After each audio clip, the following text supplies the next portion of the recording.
Hello, and thank you so very, very much. I went back and looked at that video that we did today on Dream Team, and I could not hear myself. So I'm just kind of redoing this after reviewing it and pulling some things apart. So I certainly appreciate that. Thank you, everybody, for your patience. I started by saying that I love what Lorado had shared, agreeing with good, and that this is being in alignment with good, being aligned with compassion on our journey as we evolve into being able to sustain unconditional love for one another, right? She also talked about choice, and indeed, agreeing with good is a choice. It's our choice. It's a personal choice, and we make it at a personal level. And these choices can emanate energies from us, like love, light, and peace, for the lifting of each other, and obviously for the lifting overall of humanity, which is something that we're trying to do in Onpassive. So it's good. It's good. Now, Mr. Mufareh, our incredible CEO, knows and understands that there are choices and that we need to act on those. And he's reminded us many times of those choices, that we have choices and that we have the ability to act on them. And specifically in 2018, Mr. Mufareh made a choice to include us in something that would later become, a pretty big movement. And when we started, we were going to be a small, relatively small anyway, marketing platform that would have, maybe 5 or 6 products, I guess. I don't know. But because the world economies by then had begun to rapidly undergo transformation through what we call digital technologies, right? A digital transformation, the Onpassive vision changed, took on new directions, and took on some rather new dimensions as well.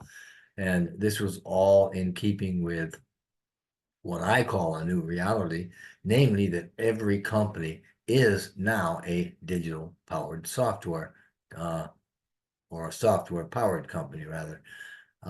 Information technology products and software functionality has spread through every aspect of every business, from the back end processes all the way to those innovations that our customers and users see and interact with, the GUIs and the graphic interfaces, the screens.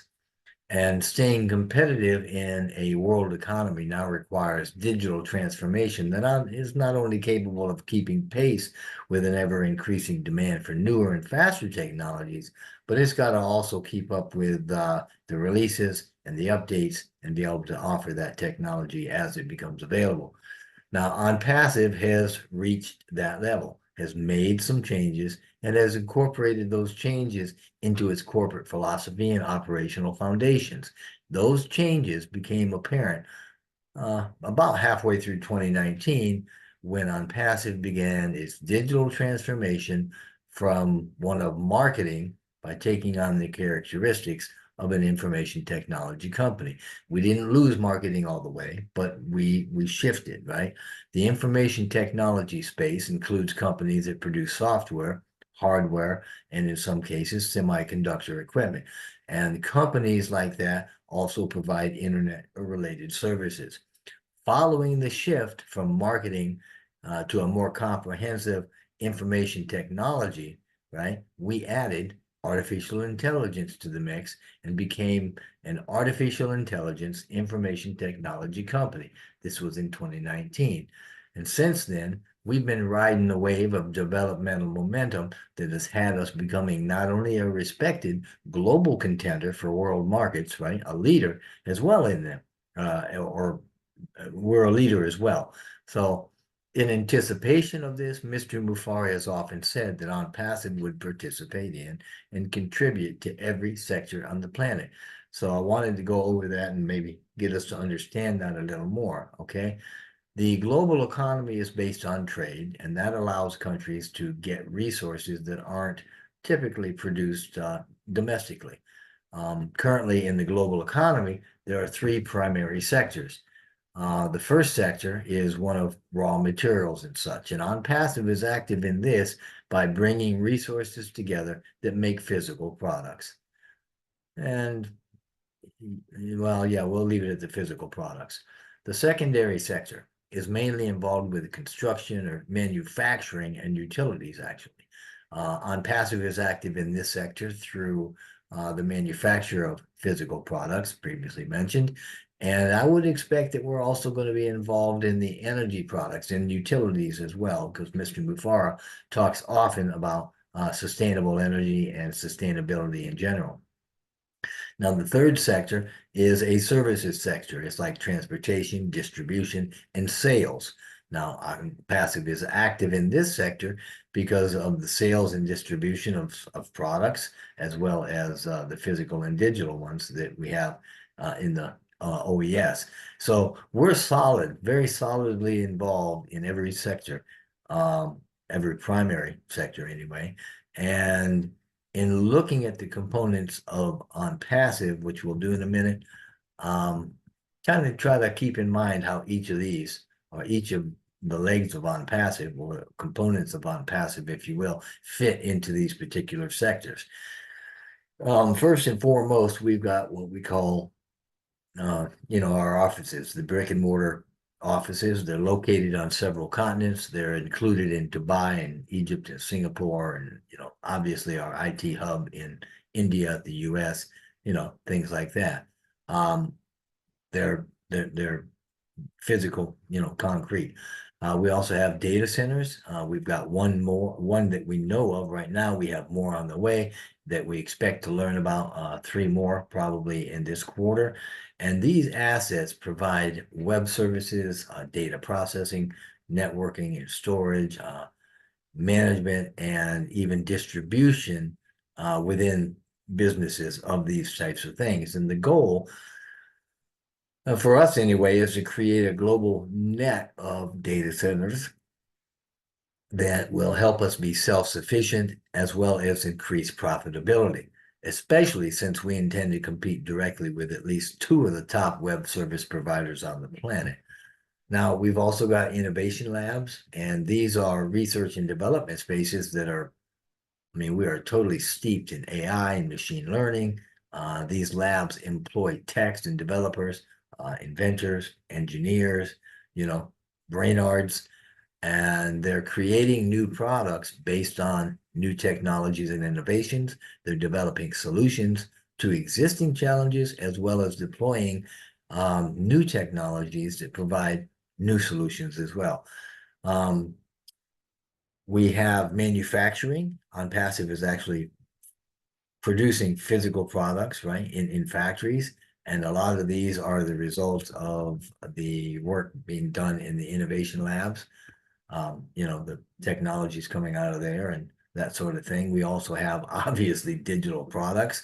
The Onpassive ecosystem is the tip of the iceberg, so to speak, regarding what Onpassive has, and can do. And that's what most people see. The OES is a software as a service platform. So that's squarely in the services sector. We also have what we call strategic partnerships, or collaborative agreements, right? We've got about a dozen of them now. We're continually forming these, and these are world-class partnerships that we've developed. They're the type of partnerships that allow success on a grander scale, because we can now access customer bases, and these partnerships widen our reach, so to speak, globally, along with expanding our target audience, which is pretty doggone big, At any rate, through these, we're able to enter new markets as well. We have Onpassive branding, and we see this happening all the time. It's all over the place. It's on a global scale. And obviously, the big 3 that come to mind immediately are the Burj Khalifa in Dubai. It's the world's tallest building. It's, I think, about a half-mile high, and we've done laser light shows on it for more than a year. We have the Onpassive station, which is a rapid transit station on the red line of the Dubai Metro, obviously in Dubai, and it's one of the busiest metro stations there, and covers 700,000 passengers a day or something like that, from tons of 160, 70, 80 countries.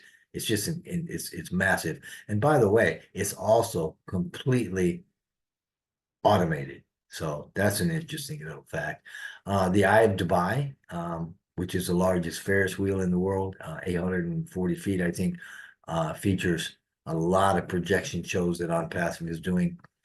And through all this, I mean, Onpassive is continually adding and growing these components. And in doing so, allows us to develop and maintain what I think is clearly a technologic superpower status. Most companies never reach the level that we're at now, and no other company on the planet, as far as I'm concerned, is going to ever offer you more value for the cost than Onpassive. But this is really just the beginning. Onpassive's impact goes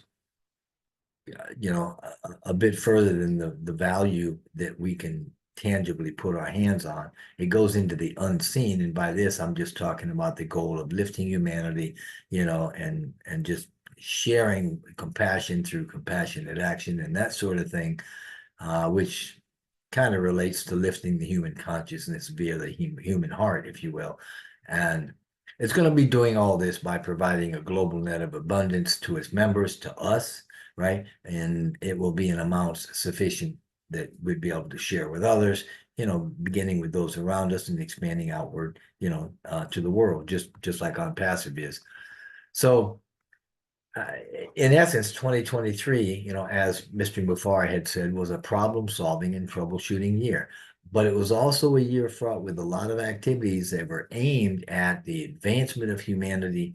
And we can expect a lot more of that type of thing this year.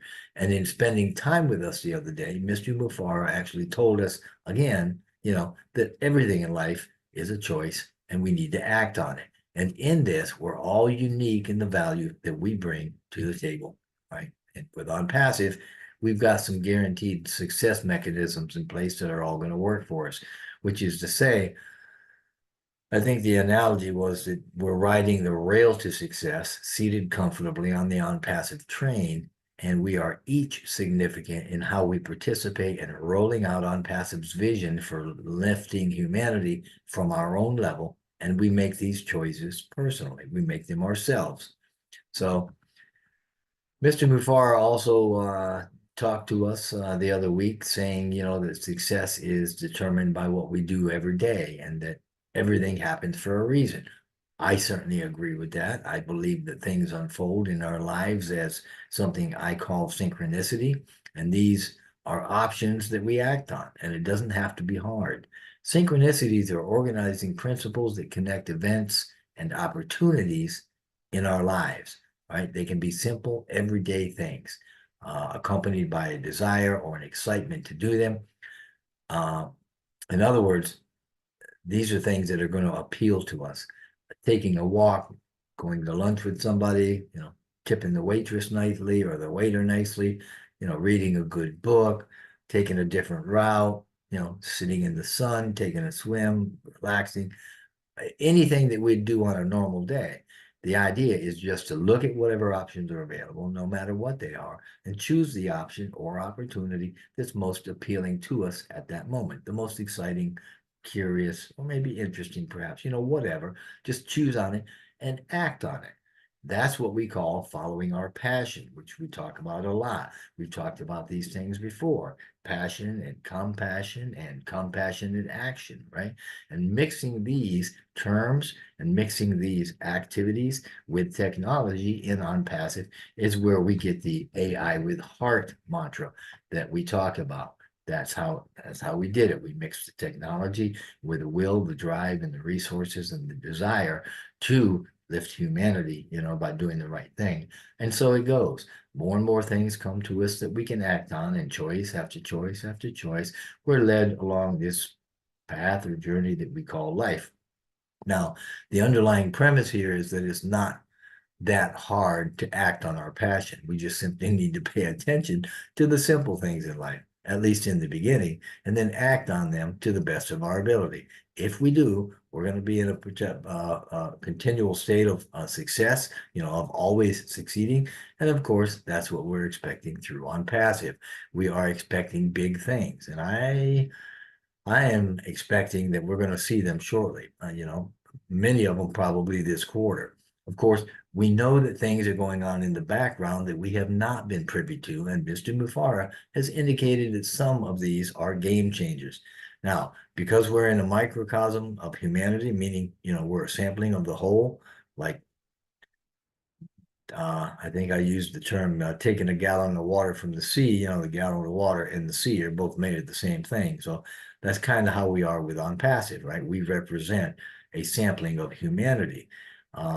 So what I'm saying, as a microcosm, some of our members are going to choose to misbehave. Now, whether they do that purposefully or not, whether it's talking negatively or misleading others, bad marketing, maybe they're just sitting on the fence in a bad way. Who knows? Whatever. It's all the same. And the thing is, it's going to come home to roost, right? It's going to stifle their progress. And we would do well not to focus on it, because when we put negative behavior out, or we place our energies of focus on it, that's what we're going to get back at some point, as reaping what we sow. It's a universal law. And I guess what I'm saying is, if we put negative behavior out, we're going to get negative behavior back. If we focus on negative behavior, it's going to amplify it and it's going to make it bigger, and that's not going to be good either. So because we live in a polar universe, though, right, that also means, that when we put out compassion and compassionate action into the world, we're going to get that back, right? So it can be good. But again, Ash talked about things that we can expect this year. He had indicated that we can expect greater communication between the members in the company, but he wasn't really sure what form that was going to take. But he was expecting at least once or twice a week to provide some updates and to have a way to hang on to them or archive them in a way so that we can go back and review them, whenever we need to. He also said that we've got some things coming out of Egypt, information technology, and stuff out of the education field. He had indicated we developed a new O product and made it a point to say that it wasn't Academy, I think. But anyway, that's done. It's ready to go, and then we're just waiting on it to be announced. Don't forget about the A-bomb. He talked about that, but that was something that was actually done in November last year, and we're just waiting for it to be announced. He talks about some other things too, he talked about how we're in more than 225 countries, how staffers and developers worked more than 400,000 hours, on passive stuff, how we put hundreds of corporate events and webinars and development of content through about 125,000 hours of coding. And I think he even said there was about 250,000 webinars done by charter members. So, I mean, we've done a lot of things last year, a lot of record breaking. We also opened new locations in Egypt and Abu Dhabi, Singapore, and others, I'm sure. And of course, again, don't forget Onpassive Station, because we've got the largest or the biggest structure wrap on Sheikh Zayed Road there. Not to mention the laser light shows in the Eye of Dubai and all of that. We also launched OConnect and OTracker, and they've got 1 million users. They're engaging well over 1 million websites with millions of impressions, all of them engaging at that level. One of my favorites was that we did the GuideText Global as a strategic partner, and we were awarded the distinguished recognition for having the best booth. I mean, there were 6,000 participants in that, right? There were 1,400 or more speakers, and we walked away with best booth. I mean, that's got to tell you something. And don't forget our flagship product of the heart, Obless. Last year, we donated to the UAE, the Emirates. They have a program called Bridges of Giving, and we spent more than 100 work hours with them, delivering thousands of packages. I mean, when you see the videos, they're literally truckloads. So yeah, we had a relatively small beginning that has seen monumental changes in both direction and momentum all the way and up to, including and through 2023. And that was obviously by far the most challenging year that we've had. Of course, challenges were expected, big ones, but not really at the level that we saw. Now, Mr. Mufareh talked about some of these challenges, and he speculated a bit as to why we even had them to start with. I'm not going to get into that. We touched a little bit on it a little bit ago, but I guess, I will say that there were also some bad actors within, the IT sector and some big companies and government, and just, people are out there that don't want to see us succeed for various reasons. So the bottom line is that Onpassive is above average, that we are the correction to the corruption, and our AI with heart is geared toward making the best global impact and will lift humanity as a true beacon of hope. And that's going to be our legacy.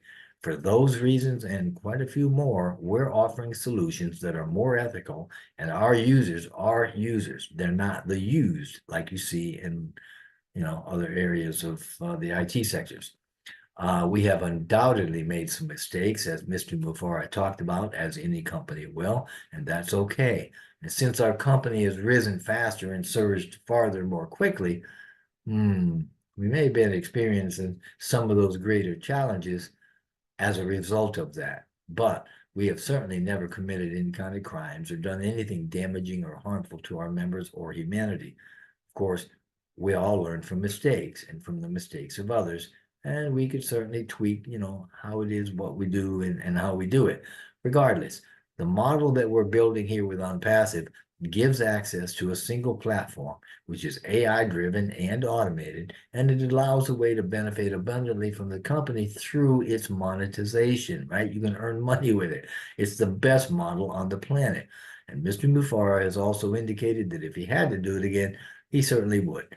Not only once, but he'd do it again and again and again, as he said in the video, right? As a matter of fact, he'd do it for reasons that include things that we don't even know about. So for now, though, we've completed what he called phase one. That's what we're coming out of.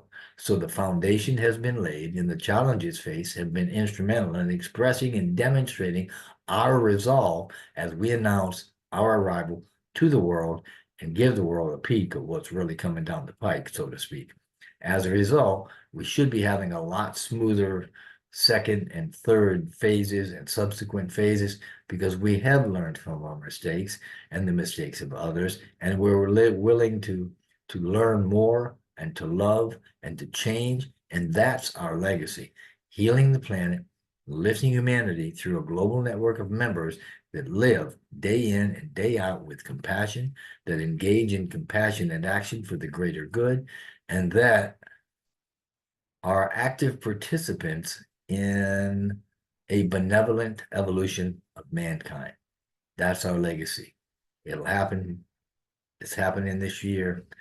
And my guess is we're going to be creating some generational wealth for a long time. So thank you so much. Again, I'm sorry that other video wasn't as loud as it should be. And I am just grateful that I could redo this and get this to you. Thank you. I hope you have a wonderful, wonderful Onpassive evening. Bye.